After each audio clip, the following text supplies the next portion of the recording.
আসসালামু আলাইকুম বন্ধুরা, আশা করি সবাই ভালো আছেন। আপনারা জানতে চেয়েছেন যে দোয়েল এগ্রো ইউটিউব চ্যানেলে প্রতি মাসে কত টাকা ইনকাম করে থাকেন। সর্বপ্রথম আমাদের জানতে হবে যে তিনি বা তার চ্যানেলে সাবস্ক্রাইবার কত এবং তিনি সেই অনুযায়ী কত টাকা আয় করে থাকেন।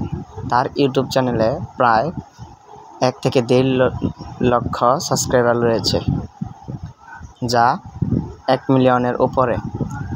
তাই তার প্রতিটি ভিডিওতে আমরা বুঝতে পারি যে 400 থেকে 500K ভিউজ আসে।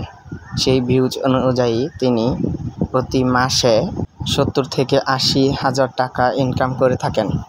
এটি তার ভিউজ এবং তার চ্যানেল সাবস্ক্রাইবার এবং তার চ্যানেলের ক্যাটাগরি দেখে বোঝানো হয়েছে। এবং এটি আপনারা ভিডিওটি কোনো খারাপ দিক দিয়ে দেখবেন না। এটি শুধু অনুমানের সহিত বলা হয়েছে যে তার ভিউ এবং সাবস্ক্রাইবার অনুযায়ী এই ভিডিওটি করা হয়েছে। যদি এরকম ভিডিও আরও প্রয়োজন হয়, চ্যানেলটি সাবস্ক্রাইব করুন এবং একটি লাইক দিয়ে কমেন্টে জানান ভিডিওটা কেমন হয়েছে।